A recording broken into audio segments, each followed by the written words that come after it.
All right, we are recording. Okay, yes, please ask your questions as we go along, and that way you can get them answered.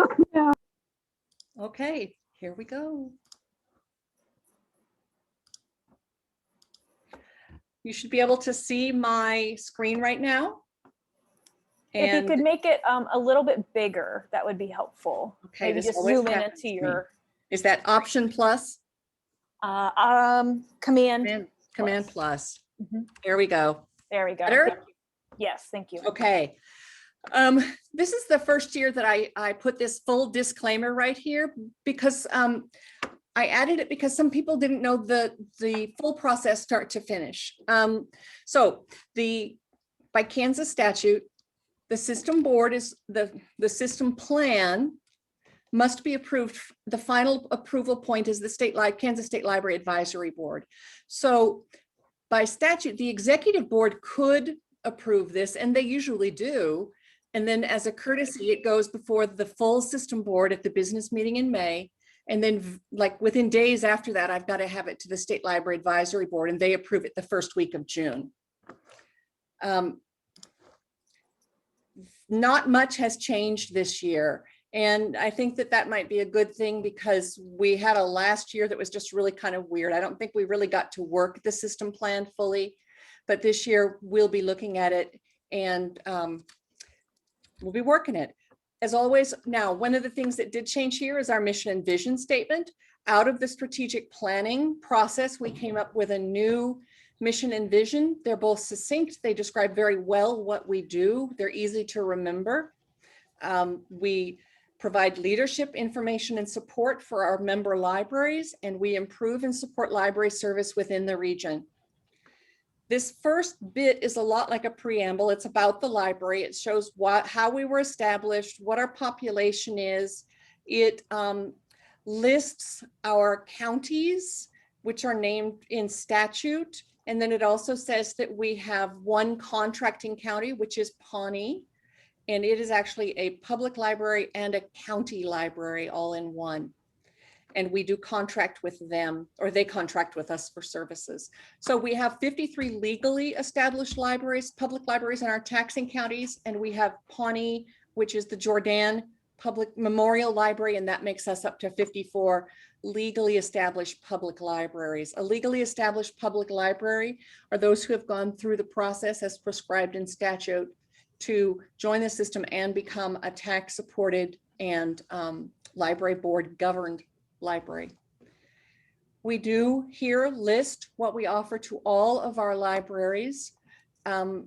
School libraries are full members, but the services that we provide to them are limited. And we do offer consulting and continuing education opportunities. The services are limited in that they don't get rotating books and just a few other things. But what they do get, they're very, very glad to get it. They love the 40% off on Ingram. They love the processing and the cataloging and things like that. It saves those libraries a huge amount of time. We also have 5 affiliate libraries. We have 4 academic libraries in our region, and we have 1 special library, and the special library is the prison library up in Ellsworth. We do have 8 outlet libraries, and these are volunteer run libraries, and they are eligible for limited services, and they can come to continuing education events, but they're not eligible for grants. The full system board contains representatives, 1 voting representative from all member libraries. So 1 from each public library and 1 from each school district. It also contains appointees who are appointed by the county commissioners in each of the taxing counties. And remember that Pawnee County is a contracting county, does not have full system representation. So we have a 94-member full system board. The CKLS bylaws state that a quorum of 27 full system board members is needed to conduct the business of the system. The full system board now meets once a year to approve the budget. Other system business may be brought before the full system board to include resolutions, petitions, bylaw changes, the annual system plan, and election of members to the executive board. By law, all other responsibilities can and are delegated to the executive board. Our executive board consists anywhere of 10 to 14 members. Our bylaws state that 2 of whom shall be county appointees. And it must also include 1 school librarian and 2 public librarians, 1 from a small to medium library and 1 from a medium to large library. The executive board meets monthly to conduct general business. Most of last year and the first part of this year, we met electronically because we didn't feel that it was safe to bring everybody all together. But we'll be meeting face to face now for the rest of the year. And the board's excited about that. Our goals and objectives in the system plan now align with the strategic plan. We do provide and evaluate consulting, training, continuing education for library staff, school personnel, and library trustees. We provide funding for continuing education for eligible member libraries. CKLS librarians, just so you know, other systems handle most of these things quite differently. Like in the South Central Kansas library system, who I've been working with Paul a lot lately, they have every librarian and every trustee is eligible to have up to $750 a year, but they have to apply and that has to be approved for continuing education opportunities. It varies from system to system. We also provide training in a variety of formats. We provide financial support to eligible member libraries in taxing counties. The school libraries receive the school library service allotment and are eligible to apply for the annual competitive conference grant. Public libraries receive the base public library allotment, the per capita allotment, the courier service allotment, the continuing education allotment, and the public library service allotment. Affiliate libraries, our 4 academics and our 1 special, are eligible only to receive the annual competitive conference grant. And we have had a library apply and receive that in the past. One of the things I put here, and you'll see this scattered throughout, is a question about the annual competitive conference grant. This is something that I think that it's time for us to reevaluate and see if it's something that we would like to keep as a funding opportunity and a continuing education opportunity, or has it run its course? We had the first few years, not very many people applied for it. Consultants really started talking about it big, and we've had a lot of libraries take advantage of that. We do only offer 4 of these a year. We currently state that it's essentially a full ride scholarship. It's your cost of registration, it's your transportation, it's your food and lodging. And it doesn't purchase entertainment or alcohol, but everything else is paid for with that one. So start thinking about that. CKLS provides technology support for library productivity and service to member libraries. We offer technology training. We provide hardware, software, and network consulting, and we coordinate their maintenance and installation. We evaluate and support digital content. We develop and maintain digital collections, and we provide funding for shared digital collections and encourage libraries to do the same. And what this is this, we do this in a number of ways. We provide hoopla for member libraries based on their population. That determines how much money is going to go into their account. We purchased Sunflower eLibrary and put a great deal of money in starting this year into the Advantage collection. That means that all CKLS libraries have first dibs, library patrons have first dibs on those items. And so what that really looks like is if there is a book that is very popular and there are 30 holds on it, and the first 10 holds are people outside of CKLS, and the next 3 holds are people within CKLS, and then the rest are by people outside of CKLS. Those 3 patrons in CKLS move up to the top of the list on any Advantage item. And that is available for all libraries in CKLS. We're putting, I think, $34,000 or $36,000 from CARES money into Sunflower Library Advantage. And we've got more CARES money coming in, and I'm thinking that we'll probably do the same. That, of course, is the call of the executive board finally. We also add money, $5,000 a year, to the state library digital content. And so we've got a lot of different options for digital content, and all library patrons in all CKLS counties are eligible and do use these services.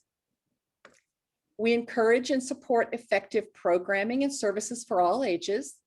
And to support that, we advise libraries of current programming trends, and we train libraries to provide and evaluate library programming and resources for all ages. Part of that also is that we provide extensive lending collections for all different kinds of programming. That includes your movie license, which all of you have at this point, and hopefully most of you are using that. That's one of the things we need to evaluate. CKLS purchases the movie license based on the population of our 16 counties, not how often it's used, but how many people who live here. Number 6 is something that's really big. We encourage and support resource sharing for all of our libraries. That means we develop systems to facilitate resource sharing. We do training on that, which includes interlibrary loan, technical services, shared collections, and courier service. We also encourage libraries to borrow things outside of the system, and even outside of Kansas. 53 libraries, when they have a patron who wants to borrow something outside of Kansas, they will contact Kathy Ron, and she will get that item for the patron if it's available and send it on to the library, and then the library will contact the patron.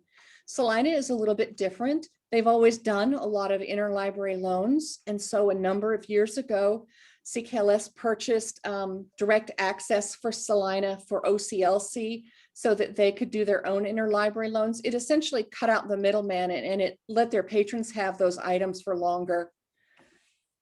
It was really a kind of a barrier to good service for them to have to go through CKLS and around and around. We also provide funding, administrative, and technical support for a shared catalog. Any one of our member libraries is certainly welcome to join Pathfinder Central. We've extended that offer to nearly everybody, but everyone is welcome. If you're interested, just let us know. This is an important one. Number 7, we advocate for and market member libraries, regional systems, and the state library at state and national conferences. But I would also say we do it at the state and national level. You've been seeing a lot of messages from me on CanLive this year. I'm the Governmental Affairs Committee Chairman, which is the advocacy arm of the Kansas Library Association. So Gail, do we need to add something that says like legislator, or just state and national levels? Level, I think, instead of just conferences. Okay. Yeah, I think that would be better. I think that would clarify the point. Yeah. Levels.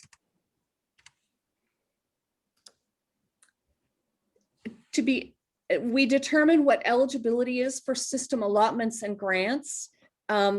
Only public libraries receive all system allotments and services without charges.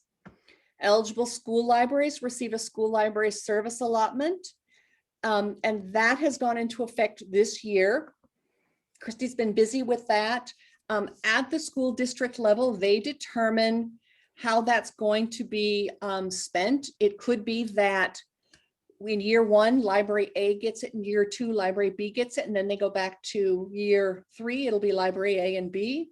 It could be that all of it goes to one library at a time, but we trust that they're going to do a good job on that and put it where it's needed. There are some restrictions on what that can be spent on. We've been real transparent about that.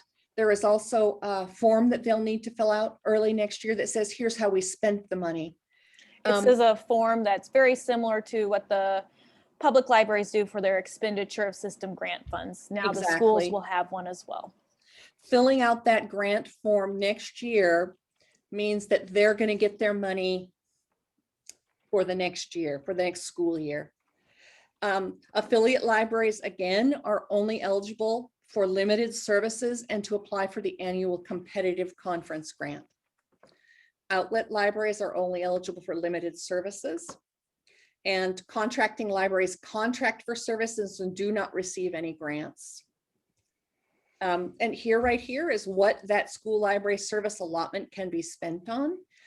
It is restricted. It can be used for purchasing circulating materials, an integrated library system, which is their catalog and their checkout system, or the annual maintenance fees for the ILS, or continuing education opportunities for school library staff. Those opportunities must be for library staff development or improving library service. And the form must be completed every January. Gail, Yes. we've talked about putting programming in there. Yes. Shall we add that back in? Yes. Maintenance fees. Let me do this. I think that's a good idea. That's something the whole district could take advantage of. That didn't work, but that's okay. I'll remember what I'm going to do. Yeah, because we let public libraries spend the money on programming as well, so it makes sense. Do we need to be specific library programming in there? Yes. Can you go in and change that? Yep. Yeah, I think so, because that could mean that they could bring in an author, and then all of the students in the district could come. They could even work with another district to have the students come to one author in District A, and then they all go to District B and see the author. Lots of different options there. So the public library allotments are the meat of the system plan. It determines what what libraries will be getting. And yes, Steve, STEM as well. Absolutely.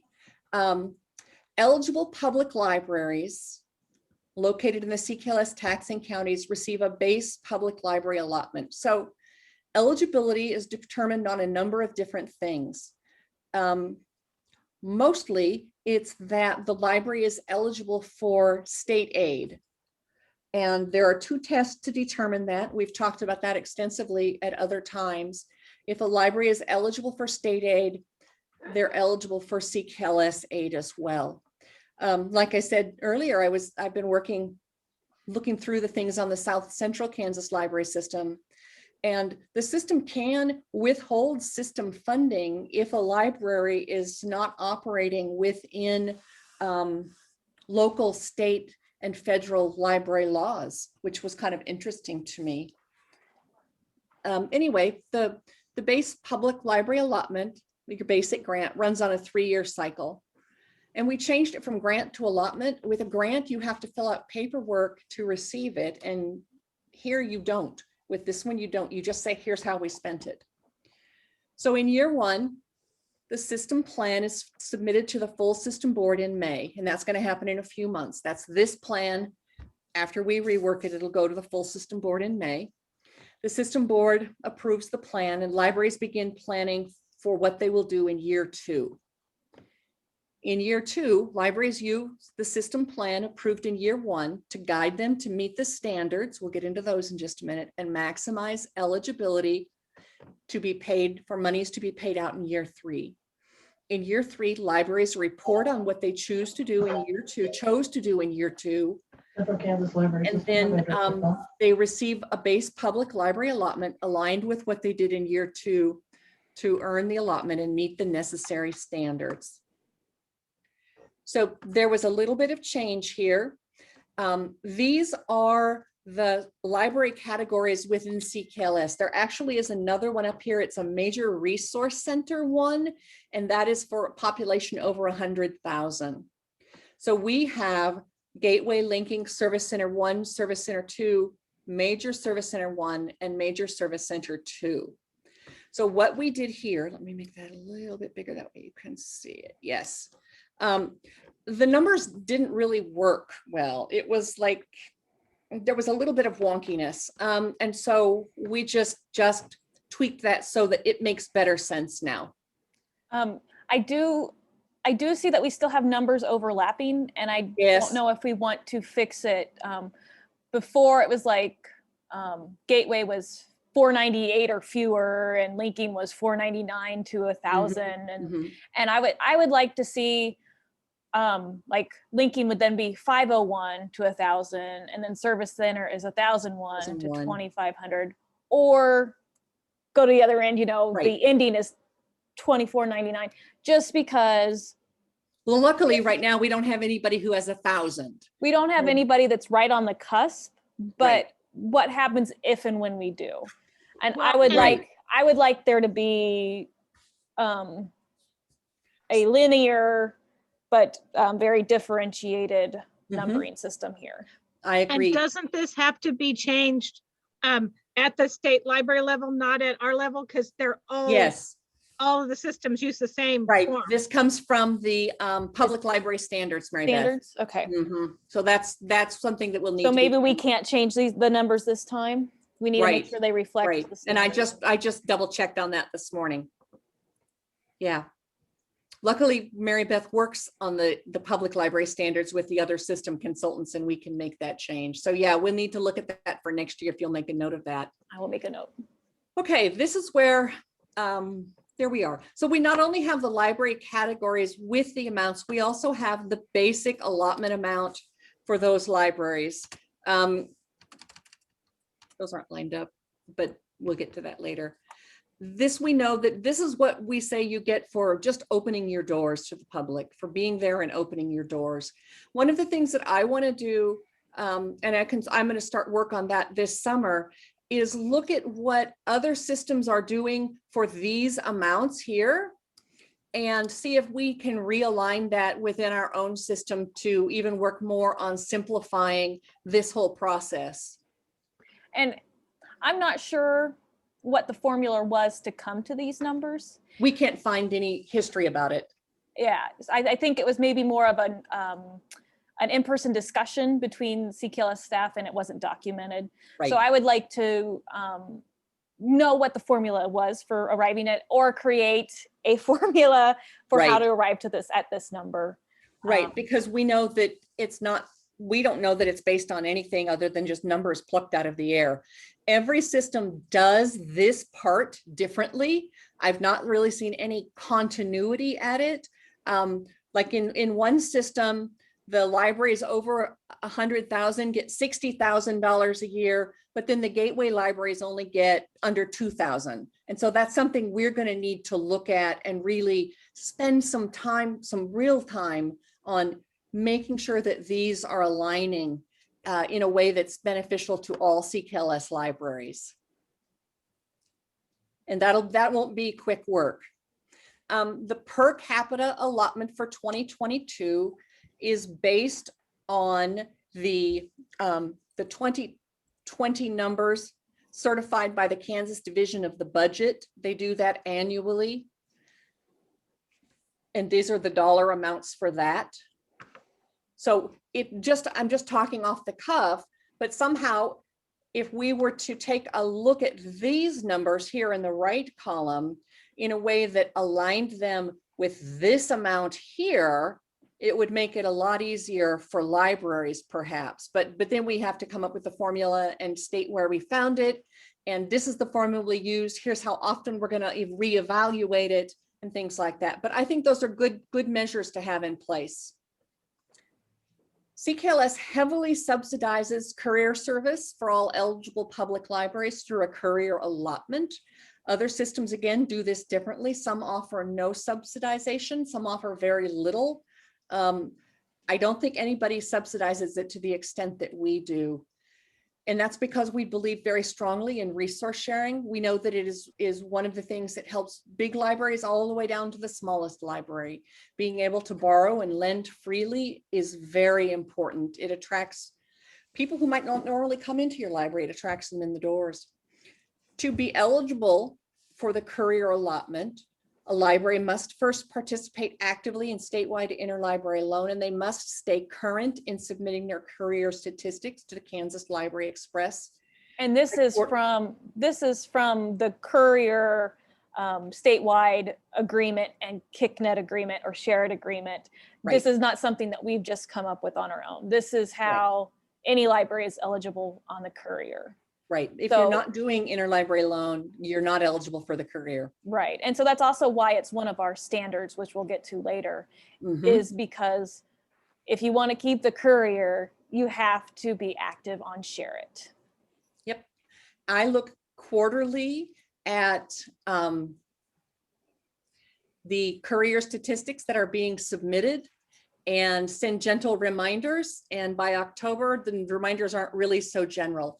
Sandy asks, why do areas with less population get more allocation per capita? Is that a state regulation? Sandy, no, it's not a state regulation. In fact, we're the only ones that I know of that do a Courier allotment. And this is something that we inherited, and it is something that we're looking at. And again, I don't know why these were the numbers that were chosen or why these amounts were chosen. I really don't know. What I know about the per capita allotment was that the Salina director at the time, Joe McKinsey, said Salina needs more money. We need more money to come back to Salina from the system. And this is something that my predecessor, Harry Willems, worked up with Mary Beth's predecessor, Chris Ripple, but we weren't part of that conversation. So We haven't found documentation about right. There's no documentation. We don't know why it played out the way it played out. So that's one of the things we're going to look at. Is there some way that we can make the per capita part of this grant, which is already based on population? Gail? Yes, Melissa? Yes.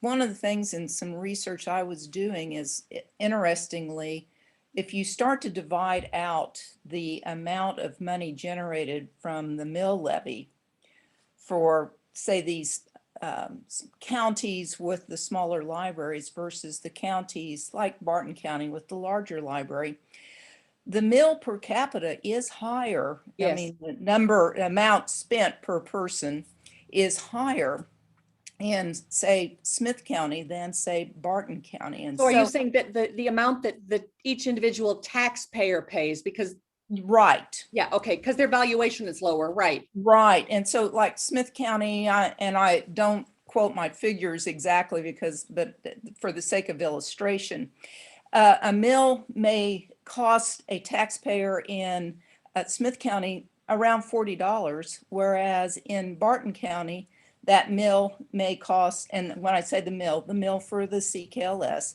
may run $10. Right. And so maybe this reflects that fact that the people in these counties without, with the smaller libraries and the evaluation where it is, it may cost them more dearly. And so they are being, we have paid back in a sense. Yeah, unfortunately, we have no way of knowing. And so that's one of the things that we need to look at. We don't know why this was set at this number.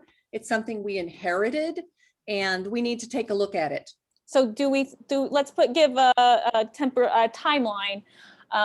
This will probably be something we will look to change for the 2023 system. Yes. Plan, correct? Yes, absolutely right.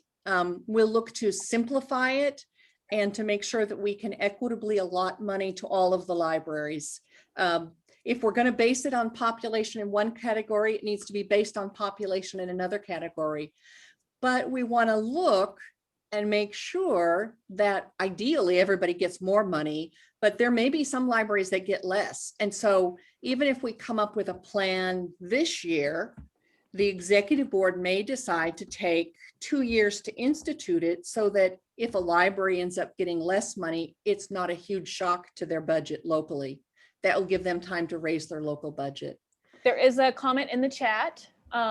Is there a way to have the Courier library show up first on Share It so we don't have to check every time to see if it can go on Courier, if we have to mail them, or check to see if we are borrowing from a Courier library or not? This is a Kathy Ron question.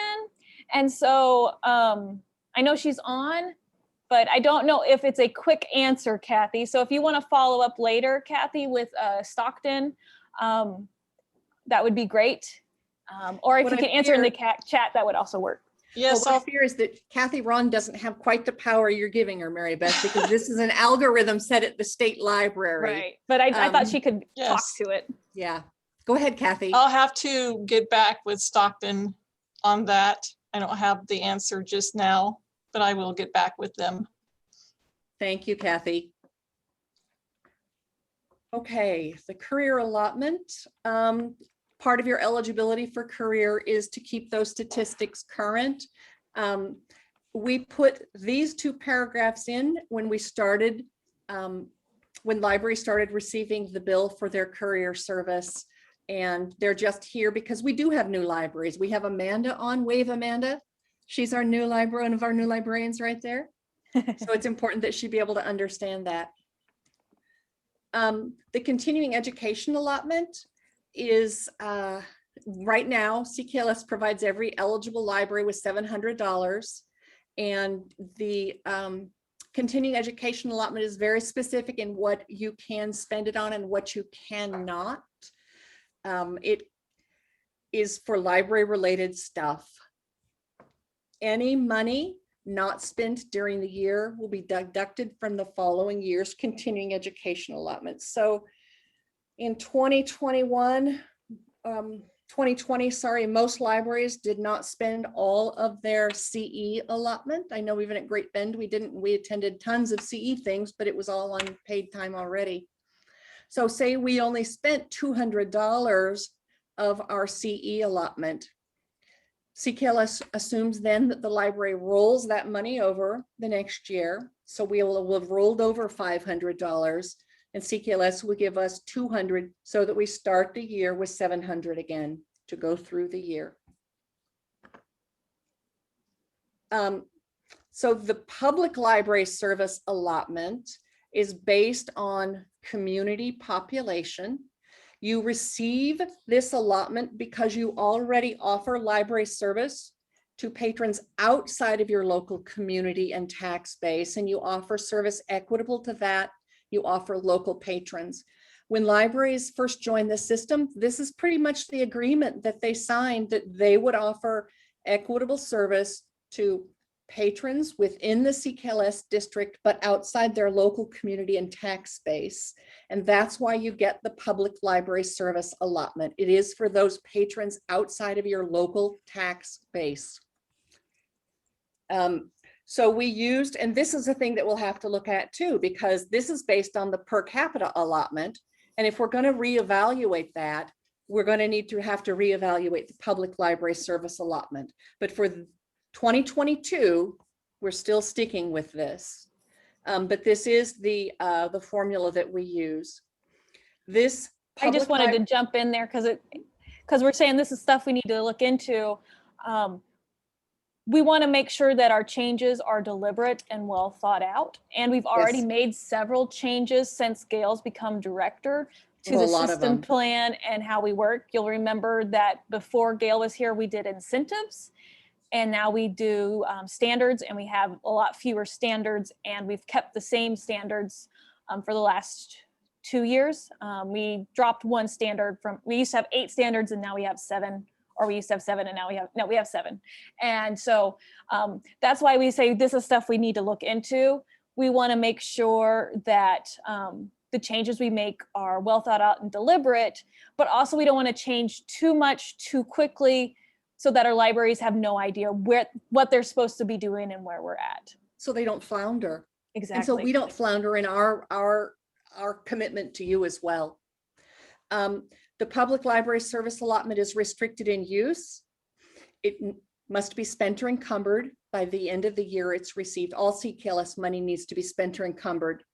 It cannot be used to pay off debt or to purchase real estate or building construction. It cannot be moved forward. It can't save it. The formula for this is listed here. I've already done too much math today, but it's right here. This is the same percentage that libraries receive in the public service allotment. And here's a chart where Mary Beth shows you so you'll know how much to get. Steve says not to circle back, but to circle back. I believe it's important to maintain the conference grant so libraries can attend conferences outside the typical library subjects that can be applied to a library and make your library more diverse. Thank you, Steve. I'll ask for a lot of comment about that in particular, because here we are, we're not circling back, we were circling forward. Here we are with the annual competitive conference grant. It is for library events. CULS and ACRL are for academic libraries. This is the description on the conference grant form. It talks about what this is, who's eligible right now. After attending the conference, an attendee, whoever receives the grant, must submit a report describing what he or she learned and submit copies of all receipts using conference grant funds. And here's a link to the report fund. The question is this sustainable? We don't have a dollar amount placed on this. We don't have any limitations in place. If someone uses the conference grant to go to the Kansas Library Association conference in state, it runs much less than if they use it to go to an American Library Association conference in Chicago or Philadelphia or Anaheim, California, or Dallas, Texas, or wherever they go. Those conferences are much more expensive. Travel is more expensive. Hotels are about 3 times the amount and things like that. Sandy wants to know how much is on average is spent per grant, Mary Beth. On average would probably be about 2,500, and that is with the large ones we've had several libraries go to, ALA and PLA. It does not take in, I did not put in that average the conference grants from last year, which were $40 for KLA online. Yeah. So I didn't put those in the average because to me, 2020 is an outlier. So I didn't put that into the average. And then Sandy recommends maybe there should be a simple allotment per type of conference. And that's a good idea to allow as well. And Steve says it can supplement funds for a conference as an example for SEEC. Yeah, it's just, is it sustainable is the real question. I think it's excellent. I know that if I were an eligible librarian, I would certainly apply for it. Not everyone can get the conference year after year. Not every library can get the conference year after year. We're very mindful about the way that we award this grant. By hook or crook and have nothing to do with us, most years it gets awarded to a school librarian, an academic librarian, and 2 public librarians. It's just based on who applies. It's kind of first come, first serve. It is first come, first serve. It is for 4 grants. And we didn't set a limit because we wanted it to be a full ride scholarship. And since you don't know, I mean, since they're so widely different, we don't have it. But maybe it now needs to be up to and set the limit. Up to, but not to exceed. Up to, but not to exceed.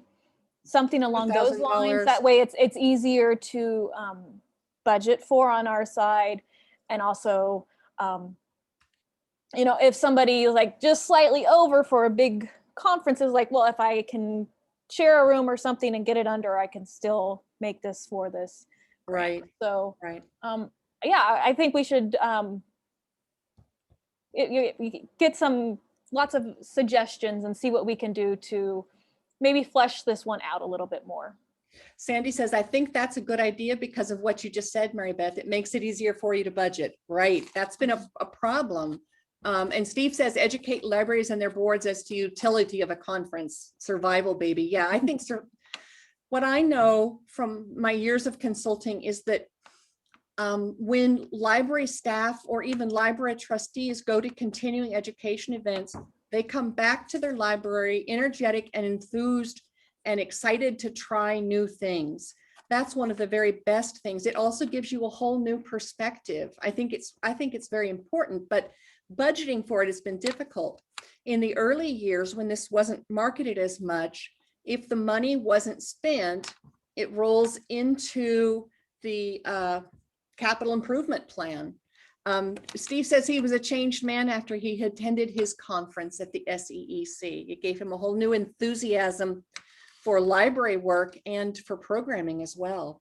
And you have networking, so you make new connections, and those are ones that you can use to share ideas, but to also bring in their expertise to help you start a new program, what have you. And Patty? This is Patty. As you can see, the notes as we work through this document, some of those notes actually stay as Gail worked, and you can see my note. A couple of things is, can we keep it up, and should there be some limitation on how often? Because Gail said that, yeah, we're careful about that, but I think it needs to be stated clearly, because if Right. in a given year somebody does not apply, then technically somebody who applied last year may actually be eligible. And so it is by, as somebody told me earlier today, if they didn't apply, they're not going to get the money. And so I think that needs to be there. And then, and I did put, my other thought is our affiliate libraries have been able to take advantage of this. And, you know, they don't do a lot with us, but it has been a way that we've been able to help them. And they have brought back meaningful learning opportunities to their staffs and have made a difference in their libraries, whether it's the prison or community college. So I guess that's one of the things that's on my mind, and I think it needs to be out there for thought. Patty, that was one of the questions the executive board also wanted to know about at the last meeting. And you said that it brought them back and it made changes within their own libraries. I've seen at that level, at the academic libraries, that's made changes and they've become leaders at the state level, which is just really wonderful to see. So it's something that I would like to see continued. As Patty said, maybe something to the effect a library may only receive a conference grant once every 3 years. But I want it codified and in writing so that it doesn't seem arbitrary while we're choosing this library, but not that one. Usually anybody who applies gets it, you know, it's the first 4, but I think that it needs to be codified and very transparent as to how the process works. The base public library allotment standards are the last part of the system plan. As Mary Beth said, we did remove one of the standards. The reason is because we think that these are goals that libraries can attain that reflect high yet very reasonable public library standards of service, and it recognizes the contributions that you make to your communities. But more important than that even is that CKLS does respect the authority of local library boards as the governing and administrative body of the local library. The board, in conjunction with the director, will develop policies that become the basis for guiding the practices and decision-making of the library administration and ensure the rights and responsibilities of local libraries. The board with the director should sit down every year and determine, are these standards right for our community, and are these standards that we want to work for to attain within our own local library? And I think that that's an important decision that needs to happen in a board meeting. It should be noted in the minutes. It may seem weird the first time you do it with your board, but if you make it a part of your annual practice, it really helps the board become more involved into knowing why these things are important, why we consider it CKLS and the industry considers these important standards, and what difference they make in your community. The allotment standards can and do change from year to year. No changes this year though. So we do encourage you to take a look at those and make those decisions, understanding that choosing to not meet a standard would reduce the amount of money that you could earn and receive from CKLS in the upcoming year. To get any money for CKLS, you need to qualify for state aid. For each standard that your local library board decides to omit or not to work towards, the entire base public library allotment for that library is diminished by 10%. And that's because we have a nice tight list of standards, and these are basic things that any modern public library should be doing. But if your board decides it's not right, then that reduces the level of service to your community. We pull these standards, some of them from library best practices, like the interlibrary loan sharing, and from the 2020 Kansas Public Library Standards. So the number one is, did a voting representative from the library attend the full system board business meeting in May and vote the interest of the library? The last 2 years, we have made the annual business meeting online, so travel is not a restrictor for being able to have someone attend. Some library boards appoint the librarian, some appoint a board member. There aren't a lot of restrictions on who can be the voting representative. I If the do- voting representative can't attend, a proxy can be appointed. And I do recommend, I sent out an email earlier this month reminding you to elect your voting representative. I recommend selecting somebody who can attend the May 26, 2021 full system board meeting, either in person or online. And then of course that proxy is if an emergency comes up, and then you could do the proxy. If your libraries, some libraries have, it's just, we've always made this person the voting rep and then we send them the proxy. I encourage you to reconsider that method because you're making the process more difficult than it needs to be. However, if that's the way you choose to do it, that's fine. I'm just trying to help you find an easy button there. And the easy button would be to find somebody that is available that day. Mhm.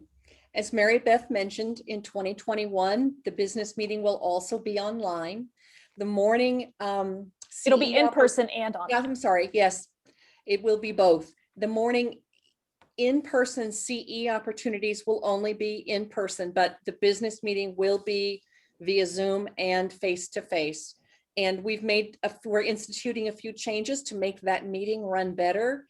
We'll send more information out about that when it gets here. But because we do have the online option, about the middle of April, we are getting the packets and the ballots ready to send out to libraries. If your voting representative will attend online, the ballots must be returned by the deadline.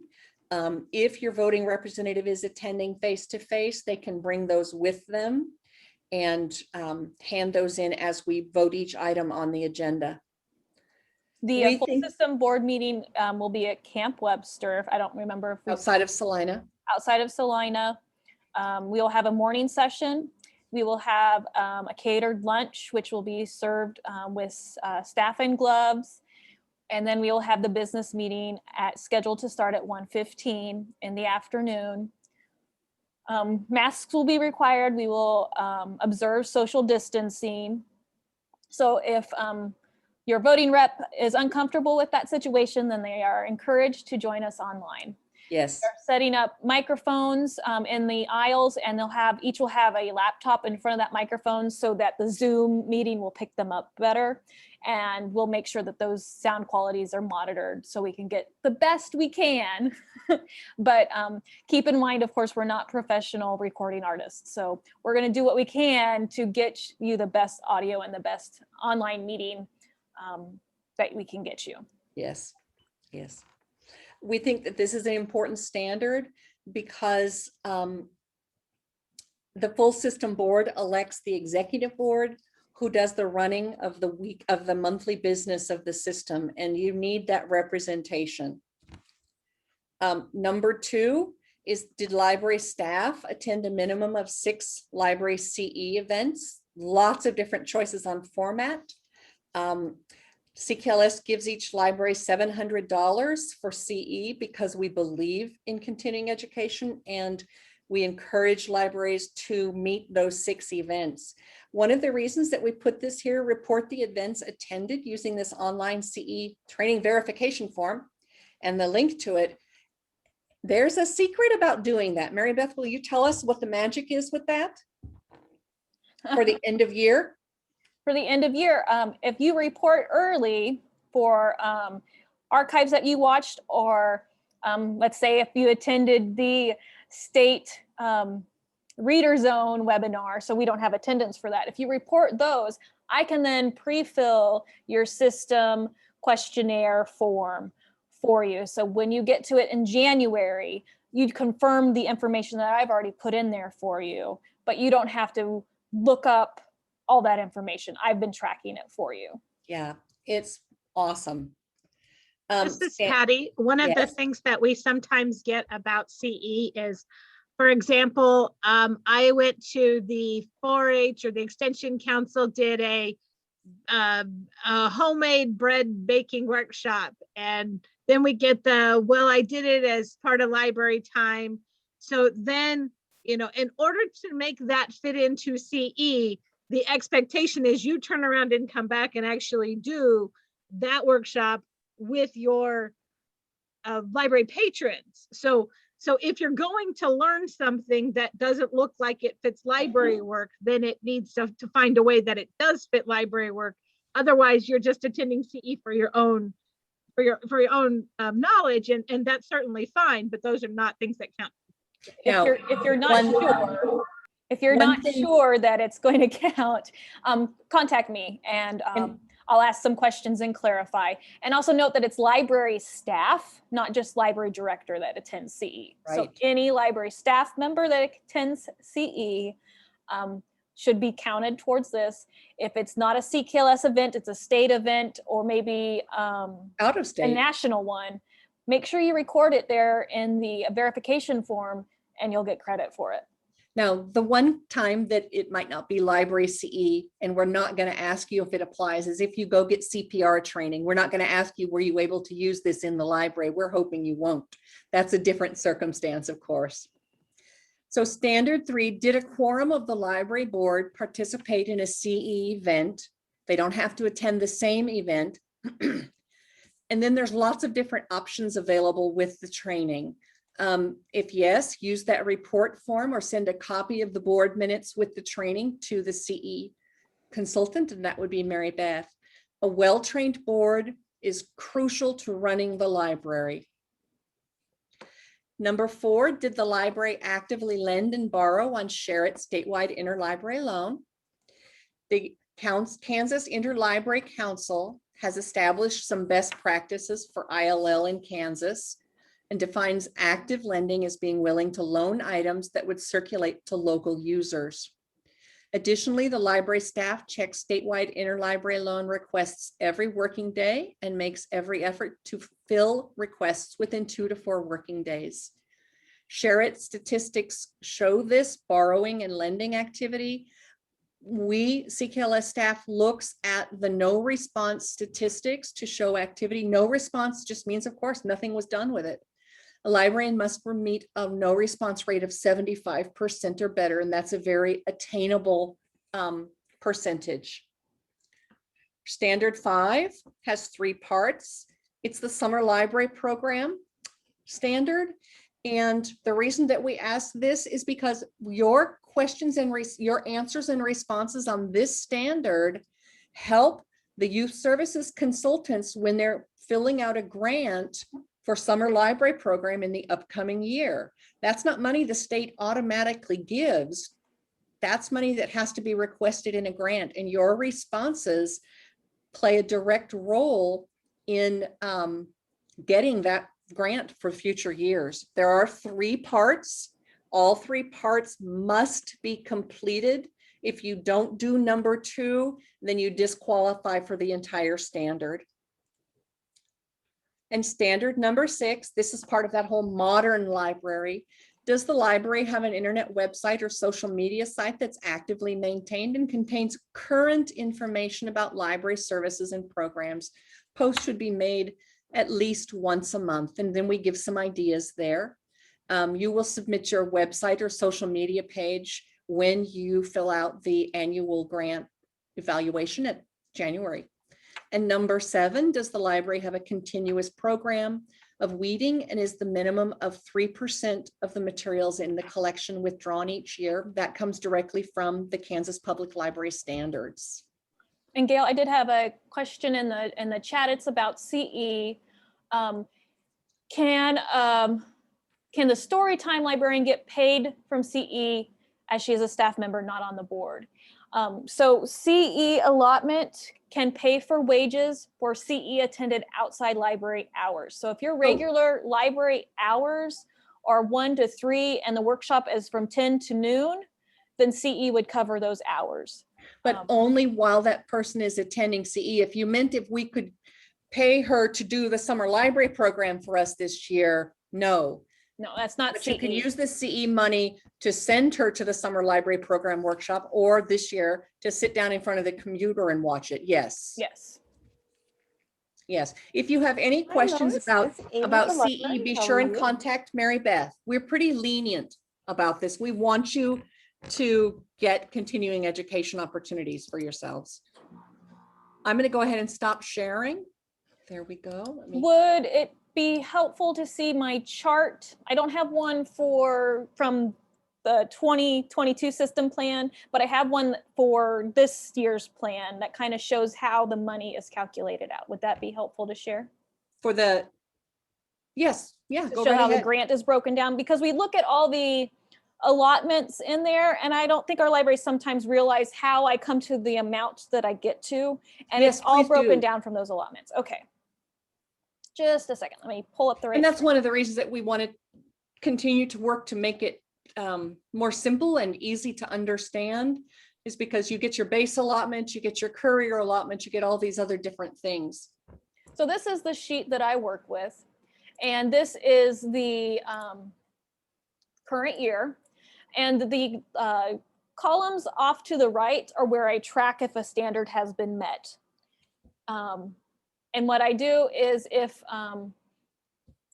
I will add another column in here that says if there was a deduction, if there was a standard that was not met, then you'll see a deduction in there. But this total here is if you meet all the standards, this is what to expect for earned this year in 2021 to receive next year in 2022. Things that could change, CE allotment, we will reimburse you what you spent in 2021. So if you spent $650 of CE, so there's $50 left in your CE allotment, we would reimburse another $650 so that your CE is now back up to $700. Right, we reimburse up to 700. Correct, yes. The other thing that will change for next year for the 2022 chart will be the courier allotment. This reflects the discount that we received this year because of the closures last year. And that's why it's different than what was originally put in the system plan. It's because we got a discount. The amount your library pays is the same that it has been for the last couple of years. Out of your local budget. Of your local budget, yes, thank you. Of your local budget, 3-day-a-week libraries pay $150. 5-day-a-week libraries pay $300. CKLS makes up the rest, and CKLS pays your overage fees. So that's why it's written out this way. It helps me kind of keep track of everything. So this is shareable. I'll make sure it's sent out with the archive as well. But note that this is for the 2021 system plan, not the one we just went over. Right. But it should be very similar. The only thing that might change would be the per capita and the public library service allotment, because that's also based on population. And I'm hoping to be able to get, I don't know when the 2020 US Census certified results come out right now. Kansas ones should be this summer. The Kansas ones from 2019 are what I'm using right now. So that's what the numbers in the population reflect, are the certified ones from Kansas for 2019. The link for that is in the system plan that we just looked over. We had a question in the chat. Patty asks, are the overage fees for Courier paid by other regional library systems for their member libraries? And the answer is no. Those are absorbed at the local level. If the library has an overage, the system does not pay for that. The library does. And so it doesn't make any sense to me to do that, because if a library, if it's getting on to December and you're 50 away from hitting that overage charge, you could, if you know you're going to have to pay that, in lieu of keeping to budget, you may just say, we can't do any more interlibrary loans for the last month. We can't go over this number. And so CKLS wants our libraries to freely lend and borrow because we believe in resource sharing. And so that's why the CKLS board determined that CKLS would pay any overage charges a library got from good heavy courier use. Thank you, Mary Beth. You're welcome. Questions from? Yeah, it's 2:30. Questions from the audience. When I send out the archive, I will send out the working system plan, which Gail just went over. I will send out the 2021 possible system grant to receive in 2022, so you know what that is.